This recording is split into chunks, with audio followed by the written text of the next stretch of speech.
4.13 총선 이후 조성된 새로운 정치 지형 속에서 여야와 그리고 여와야 그리고 청와대는 탐색전에 들어갔습니다. 특히 과반 의석을 갖게 된 야권은 각종 청문회는 물론 특검 카드까지 꺼내들며 전국 주도권을 확보할 태세입니다. 앞으로 정치권은 갈등의 정점을 향해 치달을까요? 아니면 협치와 상생의 지혜를 발휘할 수 있을까요? 향후 전국 전개 방향에 관심이 모아지고 있는데요. 오늘은 황장수 미래경영연구소 소장, 차재원 부산 가톨릭대 교수 두 분과 함께 이야기 나눠보겠습니다. 어서 오십시오. 네, 안녕하세요. 어서 오십시오. 네, 총선 이후에 박 대통령의 반응에 대해서 아직도 여전히 부족하다. 이런 얘기들이 계속 나오는 것 같아요. 저는 어제 그 박근혜 대통령의 그 말씀을 들으면서 그 생각은 했습니다. 네. 그러니까 박근혜 대통령이 할 수 있는 최소한의 그 말씀을 하신 것 같다. 최대한의 얘기가 아니라 최소한의 얘기요. 그러니까 이 민의를 겸허히 수용하겠다. 그리고 네. 또 국회 협력을 하겠다. 네. 그 부분은 모든 이 정치권에서 나름대로 그 최소한의 선으로 생각했던 선인데 예. 그 선까지는 딱 말씀하셨어요. 네. 어제 전체 한 6분 정도로 발언하셨다고 하는데 네. 그 앞에 부분, 그 지금 메시지 전달하는데 한 40초 정도 쓰시고 네. 나머지 부분은 이제 그 안보 위기, 예. 경제 위기에 대한 이야기를 쭉 하시면서 이 박근혜 대통령이 이때까지 추진해왔던 국정 아젠다를 변함없이 추진해 나가겠다는 뜻을 말씀을 한 거거든요. 네. 이런 그 기조를 본다면 박근혜 대통령께서는 앞으로 자신의 국정 스타일이 바꿀 것인가 부분에 대해서는 아직까지 조금 이 생각이 좀 미지수인데 네. 지금 아무튼 그 문제는 이제 지금 국회의 협력, 네. 민의의 수용과 자신의 그 추진해왔던 국정 아젠다를 어떻게 매치시킬 것인가 그 부분에 대한 말씀은 안 하셨거든요. 예. 그래서 이제 그 부분이 우리가 이제 앞으로 지켜봐야 될 대목인데 네. 저는 지금 우리가 통상적으로 이야기하다시피 그러니까 이 소통과 대화 네. 이런 부분들을 이야기한다면 그러니까 지금 여야 대표를 와의 그 정례회담 예. 그리고 또 하나는 청와대와 야당의 소통 창구, 예. 대화 창구 같은 것이 제도적으로 좀 만들어져야 될 필요가 있다. 네. 그리고 좀 더 청와대가 좀 더 이 적극적으로 나선다고 한다면 과거 정무장관이나 특임장관 같은 그런 좀 이 정무적 역할을 통해서 네. 야당과의 소통과 대화를 할 수 있는 그런 또 하나의 별도의 기구도 필요하다면 만들 필요가 있지 않겠는가. 네. 그런 부분에 대해서는 앞으로 좀 더 박근혜 대통령의 통치 스타일, 국정 운영 스타일을 한번 얼마만큼 변하는지 네. 지켜볼 대목이라는 생각이 듭니다. 좀 대화를 정례화하고 정기적으로 할 수 있는 기구를 네. 좀 만들 필요가 있다 이렇게 지적을 해주셨는데 사실 야당의 비판이야 늘상 있을 수 있는 부분이지만 보통 청와대 입장이 나오면 여당은 이렇게 호응을 하지 않았습니까? 받아서 이렇게 호응을 하는 입장인데 여당 내에서도 이렇게 반발이 있단 말이에요. 원래 그 배가 이렇게 난파하려 그러면 배에 타고 있는 조그만 동물들이 있지 않습니까? 뭐라고 동물 이름은 이야기하지 않겠습니다. 네. 먼저 뛰어내리지 않습니까? 네. 그런 현상이라 봐야 되고요. 선거가 진 다음 날 아침부터 아마 여당 내부에서는 네. 이제는 칼끝을 대통령으로 향해서 돌리고자 하는 사람들이 나오게 돼 있는 예. 겁니다. 문제는 이제 대통령이 이번에 이야기한 건요. 앞으로 7박 8일이 아니라 한 네. 30박 31일 정도로 해 가야 될 네. 선거 패배에 대한 어떤 대안 그리고 또 타협책 이런 부분들을 통해서 실현되는 것이지. 어제 대통령의 저 말은요. 어제 만약에 대통령이 정말 사과합니다. 이 다 내 탓입니다. 이랬으면 국정 개입 그러니까 정치 개입했다라는 거 다 사과한다는 거 아니냐. 예. 이렇게 이제 인정하게 되는 부분이겠죠. 네. 그래서 그렇게 할 수 없는 부분도 있고요. 네, 또 네. 더 나아가서 지금 이번 대통령이 어제 민의를 겸허히 수용한다는 것은 사실상 총선 결과가 이렇게 될 거라는 민의를 갖다가 대통령이 잘 몰랐다라는 부분 아니겠습니까? 네. 그는 어딘가에 대통령에게 그런 어떤 민의나 정무적인 어떤 판단을 제공하고자 하는 참모의 기능에 하자가 있었던 거고 예. 그 참모들이 지금도 옆에 주변에 있는 상황 속에서 네. 대통령이 올바른 대안을 가지고 새로운 방향을 잡기에는 네. 시간이 조금 걸릴 수 있다고 봅니다. 예. 그래서 이제 앞으로 그 내각 개편이라든지 청와대 개편 네. 또 당 개편 이런 과정들을 통해서 지금까지 대통령께서는 자기가 가고자 하는 어떤 개혁 방안, 4대 개혁이라든지 각종 구조 개혁 이런 부분이 옳다고 생각하고 밀고 갔지 않겠습니까? 예. 그리고 국민 다수가 얼마 전까지만 하더라도 본인은 40% 네. 중후반대까지 지지하는데 갑자기 왜 이래 됐지? 이런 생각이 있지 않겠습니까? 그러면 그렇게 되는 과정에 대한 이해는 제가 봤을 때 시간이 조금 걸리면서 예. 턴이 될 거라고 보고요. 네, 국민을 위해서도 또 대통령이 너무 갑자기 방향을 바꾼다라는 것도 불안감을 가중시킬 수 있는 요인은 된다고 봐요. 예. 그런데 어쨌거나 이번에 결과는 바뀌지 않으면 이 국정 운영이 불가능하다라는 부분은 분명하기 때문에 네네. 실제로 이 정도의 결과가 나올 줄 알았더라면 뭔 일이든지 다 했을 걸 하고 후회할 부분이 있을 거라고 봅니다. 예. 그렇기 때문에 지금 뭐 너무 빨리 바꿔라 어쩌라 하기보다는요, 이후에 이제 안 바꿀 수 없게 되어 가기 예. 때문에 그런 과정들을 지켜보면서 이야기할 필요가 있다 봅니다. 좀 아쉬움이 남지만 좀 순서대로 좀 기다려볼 필요가 있다 이렇게 얘기를 해주셨는데 새누리당 상황부터 좀 살펴볼게요. 원유철 원내대표를 비대위원장으로 추진하는 것을 두고 갈등이 좀 심해지고 있습니다. 사실 근데 오늘 아침에 원유철 원내대표가 이제 입장을 좀 내놓은 게 있거든요. 비대위원장에서 물러나서 차기 원내대표로 이양하겠다 이렇게 얘기를 했는데 직접 한번 이야기를 들어보겠습니다. 비상대책위원회 구성과 관련하여 당의 분열과 갈등이 재현될 조짐을 보이고 있는 매우 안타까운 상황이 진행되고 있습니다. 따라서 저는 하루빨리 이 비상한 상황을 극복하기 위해서 가장 빠른 시간 내에 차기 원내대표를 선출하고 선출된 원내대표에게 비상대책위원장직을 이양하려고 합니다. 네, 사실 원유철 원내대표가 처음에 비대위원장 맡으려고 했을 때 좀 책임론이 있다. 선거 패배에 대한 책임을 질 수밖에 없다. 그런데 맞는 건 좀 불가피한 면이 있다. 이런 부분이 있었는데 어쩔 수 없이 뭐 이렇게 물러나게 되는 상황이 됐네요. 그러면 지금 당장 물러나는 건 아니지 않습니까? 예. 지금 현재 그러니까 그 당사자 총회든 지금 현재 원래 의원 임기가 5월 30일부터 시작하니까 예. 의원이라는 이야기를 붙이고 의원 총회를 할 수는 없는 상황이고 예. 지금 20대 국회를 이끌어갈 차기 원내대표를 뽑기 때문에 아마 당선자 대회를 통해서 네.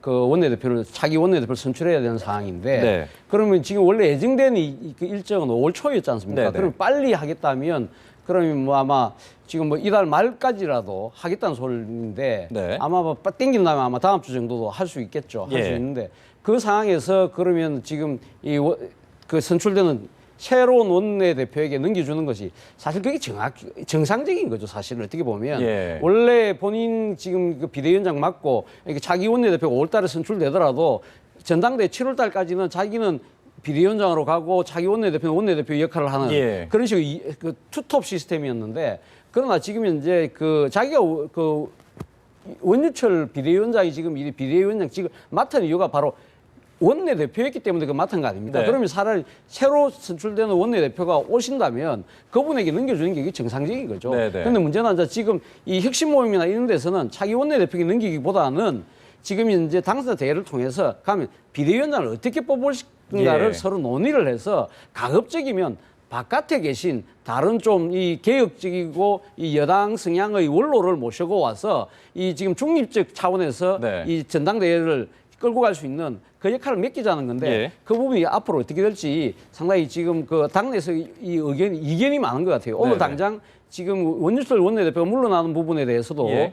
지금 김정은 정책위 의장이 이렇게 가면 안 된다. 예. 더 혼선이 온다. 이렇게 제동을 걸었거든요. 예. 그렇기 때문에 지금 이제 원유철 원내대표 물러나는 건 이제 거의 기정사실화 되는 예, 것 같은데 문제는 원유철 대표 대신에 차기 원내대표가 할 것이냐 네. 아니면 바깥에 지금 그 외부 원로분을 인사를, 네. 모시고 올 것이냐 이 부분에 대해서는 조금 더 논의가 있어야 될 것 같습니다. 그러니까 이 외부 인사를 데려오느냐 아니면 어떻게 하느냐의 문제가 차기 당권 문제와 걸린 부분이 많이 있지 않겠습니까? 그렇죠. 근데 지금 오늘 보면 당선자 분포에서 보면 네. 친박 62명, 비박 60명. 네. 새누리당에요. 지금 현역 의원들뿐만 아니라 당선자들도 친박 아니면 비박입니다. 네. 여기에서 친박이 아닌 사람이 전부 비박이 아니라 비박도 계보죠. 계보연이 예. 비박이죠. 예. 그렇기 때문에 새누리당에 과연 뭐 지금 혁신 모임, 쇄신 모임, 정풍 이러는데요. 네. 그는 그런 정풍이나 혁신에 탈을 쓰고 있을 뿐이지 그분들도 다 계보의 소속원입니다. 그럼 저런 상황에서 서로가 주장하는 부분을 누가 옳다라고 국민들이 어느 한쪽 손들어 주기가 어려울 걸로 보이고요. 예. 어쨌든 원유철 원내대표는 당이라는 것은 적통, 법통이라는 게 있지 않습니까? 네, 네. 지금 본인도 가버리고 나면 지도부 붕괴 사태이기 때문에 네. 어쨌든 뭐 형식적인 비대위원장 겸 원내대표를 맡았다가 네. 자기 원내대표에게 원내대표만 물려주고 네. 지금 비대위원장은 외부에서 올 건지 안 그러면 지금 뭐 당 내부에서 논의해서 할 건지 이걸 결정해야 되는 시점에서요. 예. 현재 국민들의 정서는 친박도 비박도 이걸 맡아서는 안 된다. 결국 외부에서 들어와서 네. 당을 외부적 시각으로, 즉 보수 정당을 지지하는 국민 다수는 이번에 새누리당에 회초리를 들었습니다. 예. 그건 선거 결과가 입증하는 거고요. 그렇다면 새누리당이 뭐 의원들이나 당선자의 정당은 아니지 않습니까? 예. 그걸 지지하는 사람들의 정당인데 그런 입장에서 어떻게 변모하고 바뀌어 갈 건가 하는 부분을요. 네. 한마디로 외부적 시각에서 대형 외과 수술이 진행돼야 된다는 거고요. 예. 이걸 거부한다면 새누리당은 저는 비전이 없고 내년 대선 패배로 이어질 거다. 예. 이렇게 보기 때문에 네. 지금 현재 당 안에서 무슨 시간이 급하다 어쩌다가 아니라 네. 저는 비대위원장 체제를 예. 비대위원도 저는 외부에서 데려와서 예, 예. 한 6개월 정도를 해서 예. 당이 완전히 그냥 황골탈퇴할 때까지 이 체질을 바꾸어 놓는 그런 어떤 시스템이 돼야 된다 이렇게 생각합니다. 네. 지금 보면은 당초 이제 비박계 쪽에서 이제 원철 비대위원장이 안 된다라고 얘기했던 네. 이유가 지금 보면 민심이 잦아들면 친박계가 다시 당권을 접수하려는 시도 아니냐. 네. 그러면서 나왔던 그 대표적인 인물이 이제 최경환 그 네. 의원이 당 대표를 맡고 이게 뭐 예를 들면 뭐 원내대표를 비박계한테 넘겨준 네. 형식으로 이렇게 좀 적당히 넘어가려는 모양새가 아니냐. 네. 이런 비판을 했던 거 아니겠습니까? 그렇죠. 그러니까 지금 뭐 친박계 입장에서는 지금 당권도 먹고 원내 대표도 먹으면 네. 상당히 패권 논란에 휩싸일 수 있으니까 예.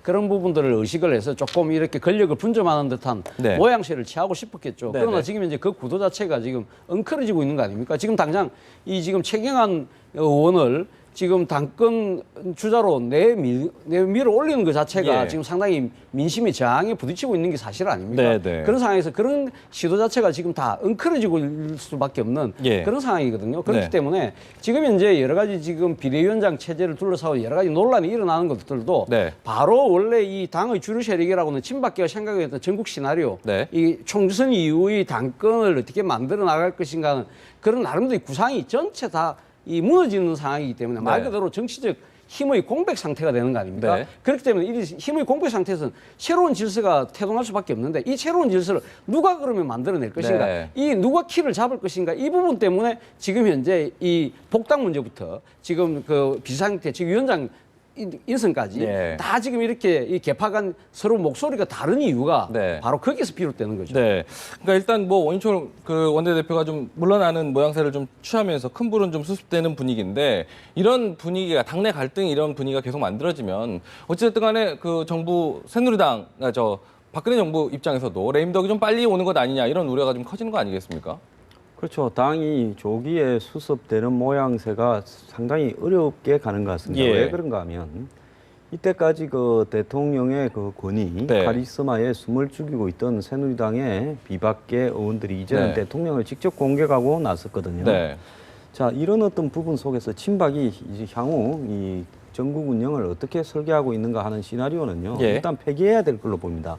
왜냐하면 1편이 영화에서 흥행을 완전히 실패했습니다. 네. 총선 시나리오가 있었을 거 아닙니까? 김무성 대표가 상향식 공천을 믿는데 그걸 유령 당원이나 이런 게 많으니까 그걸 엎어버리고 막판에 이항구 체제를 통해서 이 뭐 절반 이상은 우선 추천 뭐 전략 공천 이런 부분을 통해서 결국은 과반수 이상을 점하고 야당이 네. 분열돼 있으니까 그런 정도로도 이길 거다. 네. 이러다가 이게 다 흥크러져 버렸지 않습니까? 그럼 1편이 실패했는데 무슨 2편이 있습니까? 2편은 네. 그냥 자빠지는 거죠.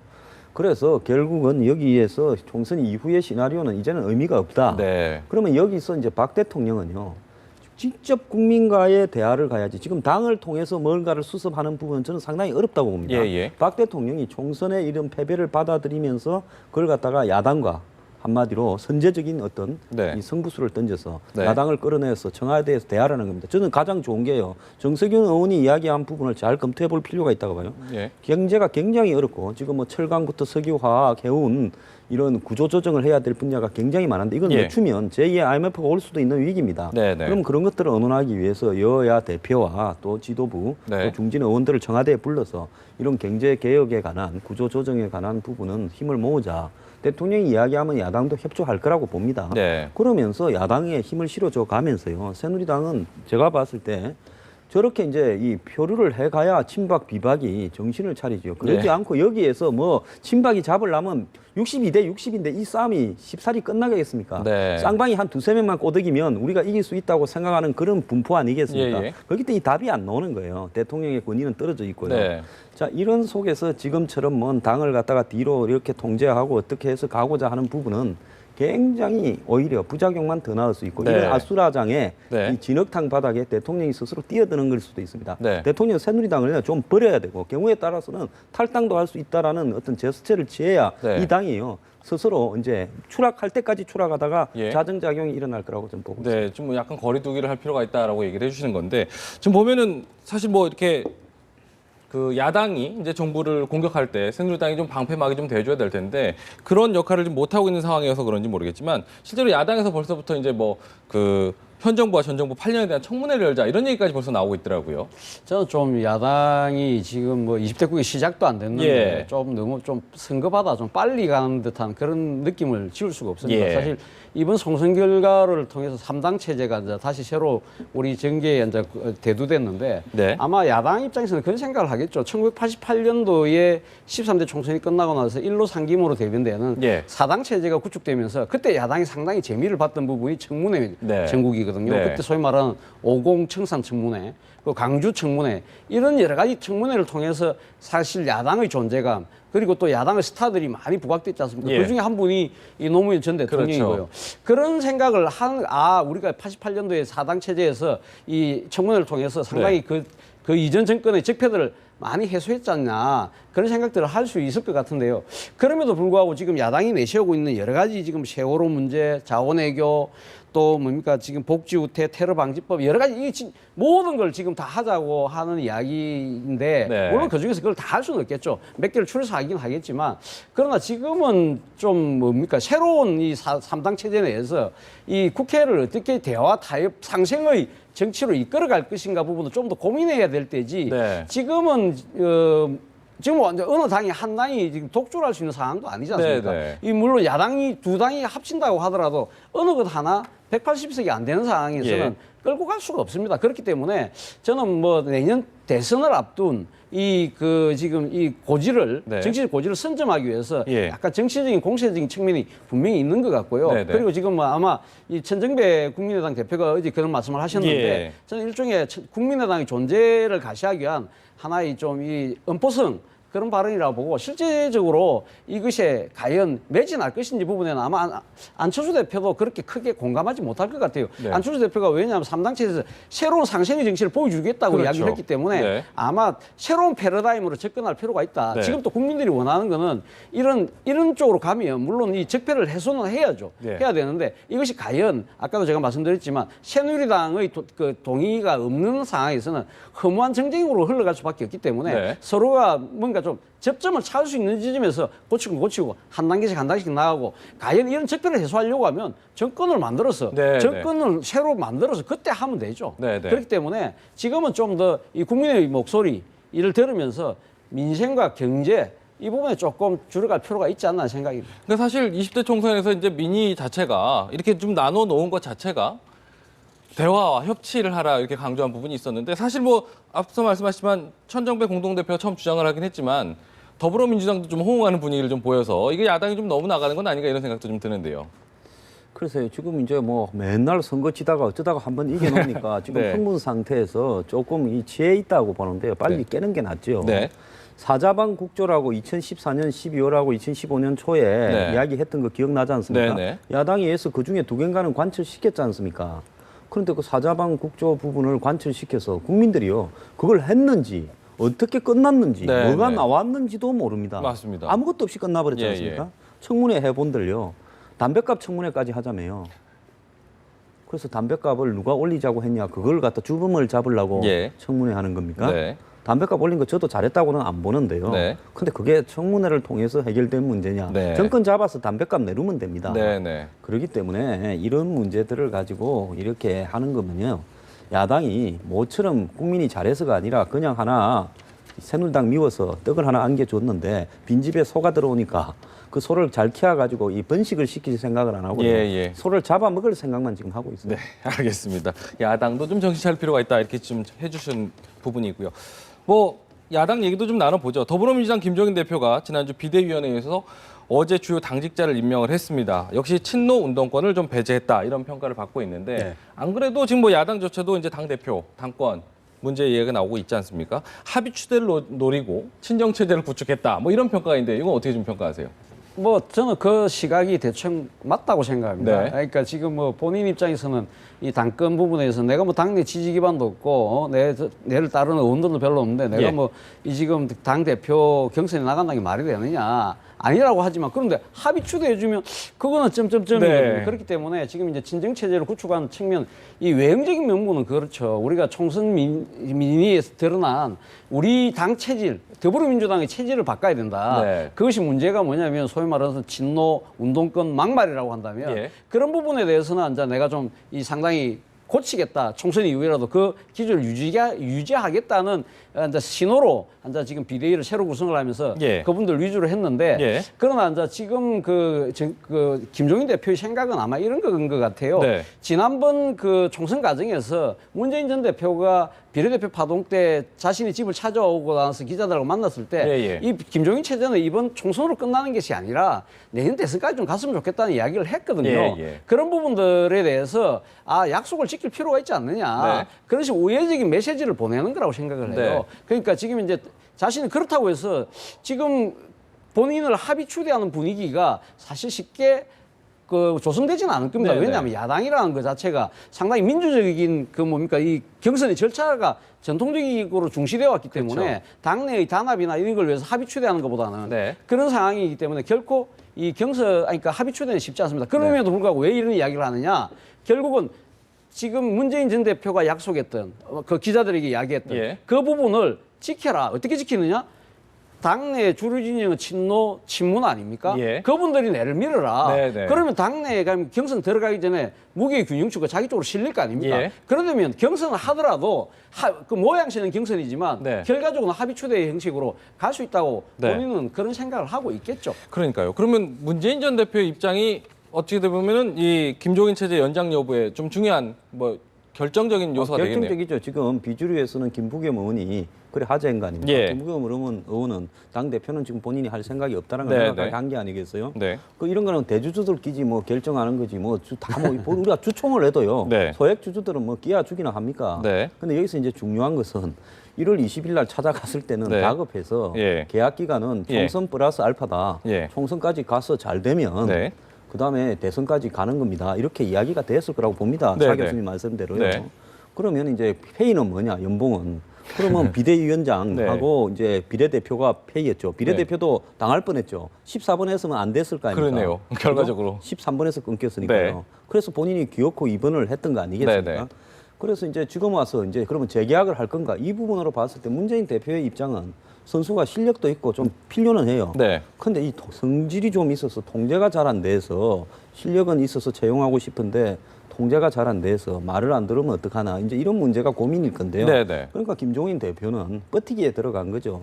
당신들이 필요하면 네. 나 불러다 쓰라. 예. 근데 내가 한단 말은 뭐 어떻게 하겠냐. 네. 또 뭐 셀프 공천에다가 셀프 대표 뭐 이런 이야기를 정청래 의원이 벌써 네. 이제 끝나자마자 앙심을 품고 공천 탈락에 공격에 나섰지 않습니까? 네, 네. 자 이런 당의 추이들을 잘 알기 때문에 이번에는 절대로 내가 먼저는 안 나서겠다. 이런 입장들을 김종인 대표가 지금 이야기를 하고 있는 거예요. 네, 네. 정청래 의원 같은 경우는 총선 기간에는 굉장히 몸을 좀 낮추는 것 같더니 이렇게 날을 좀 많이 세우네요.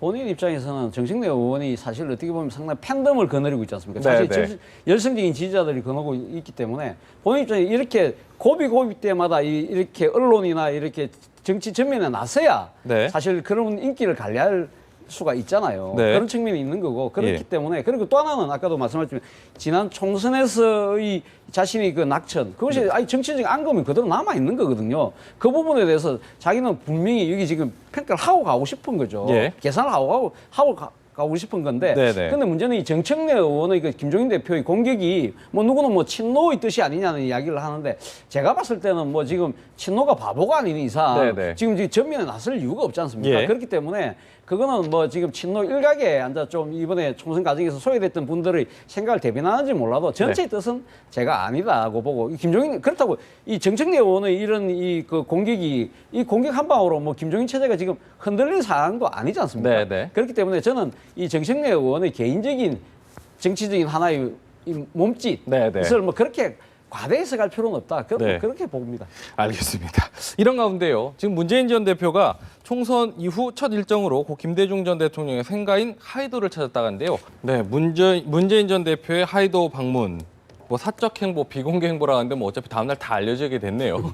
네. 요즘요 전부 그냥 다 스마트폰 가지고 이렇게 찍어가지고 네. 트위터에 올리고 하는데 네네. 그건 뭐 애초부터 그럴 수 없는 거고요. 네. 이제 김홍걸 씨를 데려갔지 않습니까? 예. 그러면 결국은 김대중 대통령의 이 생가를 예.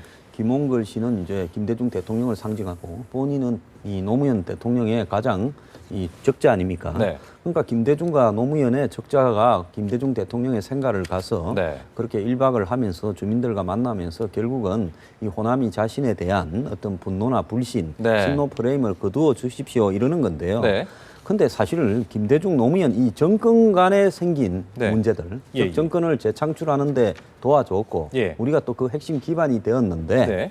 그런데 그때 이후로 이 친노, 부산 이 패들이 이 호남을 소외해 왔고 네. 그 이후에 다시 문재인을 한번 당에 들르면서 그런 과정 대선 후보 경선 과정 2012년 예. 또 그때 이 19대 총선 공천 과정에서 잡음이 많았죠. 예, 예. 친노 위주로 가는 부분에 대해서요. 그럼에도 불구하고 한 번 더 밀었는데 그렇게 선거에 지고 그렇게 자숙하지 않고 또 당을 비대위를 2번 거치면서 네. 다시 재장악해 오면서 네. 결국은 호남을 또 이번에 이 공천 과정에서 전부 물먹이려고 해서 국민의당이 만들어진 거 아니냐. 네. 이 역사나 흐름이라는 부분은요. 그게 단지 뭐 이 문재인 대표에다가 친노 프레임에 뭐 낙인을 다 찍는다. 억울하다. 뭐 그게 사실이 아니다. 이렇게 말하는 게 필요 없는 겁니다. 네. 꼭 호남에 사는 대중들이 그렇게 느끼고 있다면요. 네. 그거는 그 대중들의 의식을 변화시키기 위한 어떤 노력이나 가능성으로 보여야 되는 거 아니겠습니까? 네, 네. 그렇다면 문재인 대표가 저렇게 하는 것이 과연 의미가 있겠는가? 저런 부분보다는요. 네. 그냥 빨리 기자회견해서 예. 제가 지난 총선 때 급하니까 실언했습니다. 그리고 그런 부분을 갖다가 제가 지금까지도 1위를 가고 있고 하니까 네. 제가 가능성이 있으니까 한 번만 기회를 주십시오. 네. 이런 실수를 2번 다시 하지는 않겠다 하고 대국민 사과를 해야 되고요. 예. 호남만 사과할 게 아니라 예, 예. 비호남에도 상처를 줬어요. 아니 더민주당은 호남에 가서만 사과하고 꿇고 남은 사람들은 그러면 지지 여부는 중요하지 않단 말이냐 이런 문제가 되니까요. 네. 그런 발은 또 경솔했습니다. 양쪽 다 사과를 해버리고 한 방에 끝내고 뭐라 그러든가 말든가 그래서 대선 지지율이 떨어지면 감수하고 그냥 가야지. 예. 그러지 않고요. 저런 식으로 하게 되면 시간도 오래 걸릴 뿐만 아니라 예. 움직이면 움직일수록 더 꼬이고 지금 이제 자신을 전면적으로 공격할 토대들이 호남에 구축이 되었고 또 예. 국민의당이라는 경쟁자가 있습니다. 대권에 가고자 하는 안철수라는 경쟁자도 있고요. 예. 이 부분 속에서 저렇게는 안 풀린다는 거죠. 네.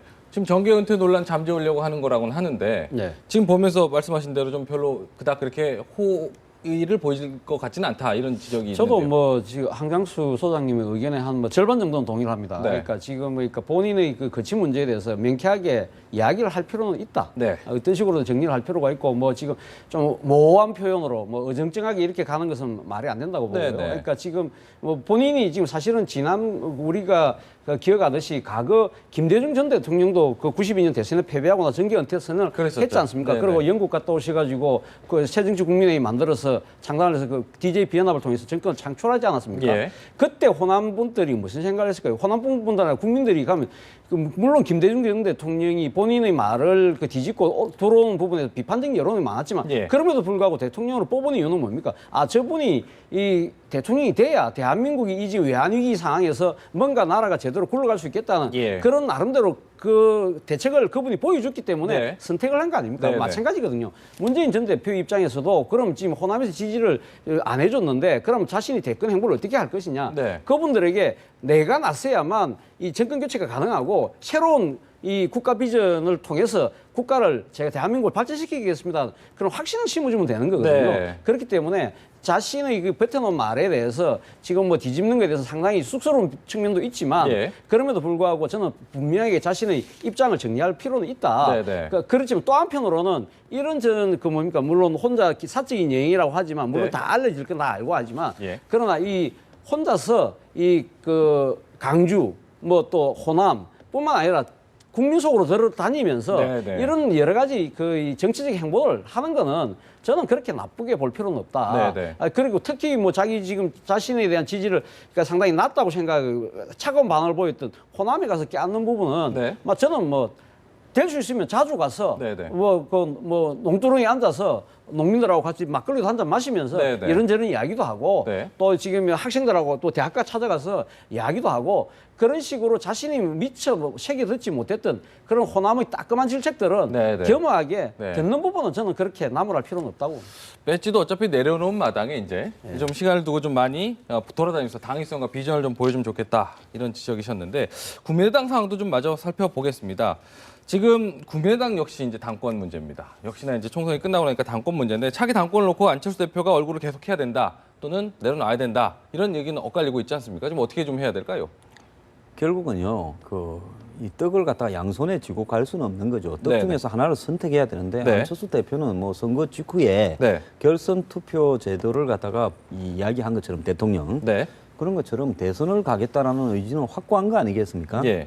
그렇다면 안철수 대표는 결국은 이 당 대표 자리는 네네. 지금은 또 기반이 호남이니까요. 호남 출신 의원에게 주고 네네. 본인은 뭐 원내 대표를 통해서 당의 의원들의 정책을 컨트롤하는 네. 이런 식으로 갈 수밖에 없다고 봅니다. 그런데 예. 이제 국민의당이 의원은 많지는 않아도 거기에 보면 천정배 의원도 결국은 지금 공동대표죠. 네네. 이 대권을 한번 지향할 거라고 보고 있고 네. 정동영 의원 이제 당선자도 대권을 지향할 거고 안철수 대표도 대권을 갈 거란 말입니다. 예. 그러니까 당 내부에서 사실은 대권과 관련되는 부분에서 예. 지금 안철수 계보가 뭐 호남 의원들 중에도 많고 해서 23명이라 하지만은 네네. 실제로 이제 저 당이 만약에 내부에 경선을 거친다고 하면 과연 호남 출신 의원들이 전부 안철수 대표를 다 지지할 건가 하는 부분도 의문이 있고 장악력이 그렇게 높은가 하는 부분도 있어요. 예. 그렇기 때문에 안철수 대표의 입장에서는 대표 자리는 과감하게 던져야 된다. 네. 그리고 이제 결국 원내 대표 정도를 자기 계보에서 놓으면서 또 이제 비호남이라는 보일 필요가 있어서 저도 네. 어제 차 교수도 그래 말씀을 하셨는데 뭐 김성식 의원 정도가 원내 대표로 뭐 재선이고 하니까 가지 네. 않겠나 이렇게 보고 있습니다. 네네. 그렇게 보면서 결국은 역할 분담을 하면서 네. 이제는 당 내부에 나눠주고 그러면서 이 자기를 갖다가 대권으로 이렇게 좀 지지를 하는 네네. 일종의 당 내부의 협치도 해야죠. 네네. 안 의원이 너무요 여기서 지금까지 보여온 행태대로 네. 자신의 고집과 이 카리스마를 주장하면요 당 네네. 내부에서 굉장히 지금 이 당의 존재 기반이 취약하기 때문에 무너질 수도 있다고 봅니다. 어떻게 좀 보세요? 예, 저도 뭐 같은 의견인데요. 안철수 당대표가 아마 저는 대표직을 곧 조만간 내려놓을 거라고 봅니다. 네, 어제 네. 뭐 천승배 공동대표가 지금 현재 이 우리 당내에도 지금 당권 대권 분리 규정이 있다. 네, 그러면 네. 지금 새로 만약에 지금 당 대표가 되신 분이 대권에 도전하려고 하면 4개월짜리 당 대표밖에 안 되는데 그렇죠. 굳이 그거 할 필요 있겠냐 이야기는 애둘러서 저는 안철수 대표에게 한 이야기라고 보거든요. 네. 그리고 지금 지난번 박지원 그 의원이 새정치민주연합에서 항상 하셨던 이야기가 뭡니까? 지난 28 전당대회 또 그 이야기 있습니다. 당권도 먹고 대권도 먹고 이거는 지금 친노 패권의 네, 이 상당히 독주 아니냐, 독식 아니냐 뭐 그런 예. 식으로 상당히 비판을 했는데 그 논리는 그럼 똑같이 안철수 당대표에게도 적용될 수 있는 논리거든요. 네. 그렇기 때문에 저는 여러 가지 그런 상황을 아마 누구보다도 안철수 대표께서 잘 알고 계실 거라고 네. 봅니다. 그래서 저는 아마 안철수 대표가 2선으로 후퇴를 하더라도 네.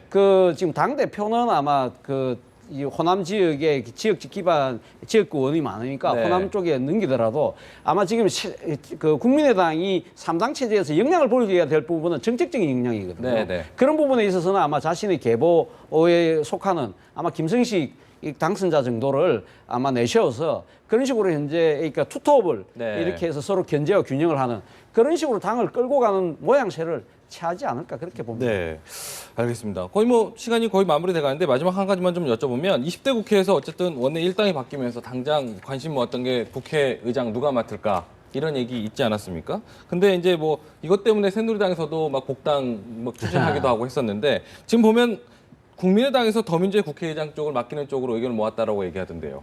그렇게 될 수밖에 없죠. 그러니까 네. 지금 이제 제1당이 하는 것이 아니라 국회법에 의하면 국회의원들이 무기명 비밀투표에서 거기서 제적원 가반수, 그러니까 151표를 얻은 사람이 국회의장이 되는 거거든요. 네. 그렇기 때문에 더불어민주당하고 국민의당을 손만 잡으면 네. 그거는 뭐 그렇게 될 수밖에 없는 거죠. 그리고 네. 총선 민심이 네. 여당에 대한 심판이기 때문에 네. 저는 그러니까 입법 권력은 이제 야권으로 넘겨주는 것이 순리라고 생각합니다. 네, 지금 보면은 뭐 어제 그 3당 원내대표가 국회의장실에서 만나가지고 4월 임시국회도 좀 합의를 하지 않았습니까? 4월 임시국회 좀 어떻게 좀 전망을 좀 하시는지 좀 듣고 뭐 싶습니다. 서로 간에 이견이 없는 법들을 먼저 통과시키자는 건데 그건 네. 뭐 그동안에 19대 국회에 엄청 놀았으니까 지금이라도 가기 전에 네.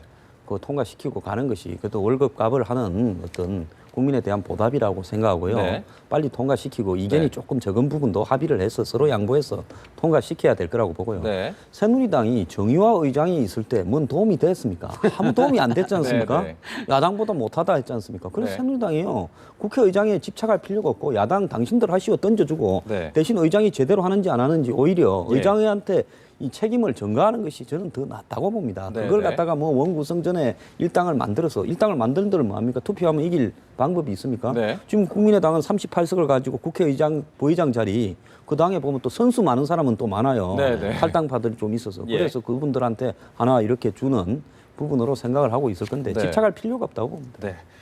알겠습니다. 오늘도 정치권 흐름 두 분의 전문가 짚어봤습니다. 황장수 미래경영연구소 소장, 차재원 부산가톨릭대 교수 두 분과 함께했습니다. 오늘 말씀 고맙습니다.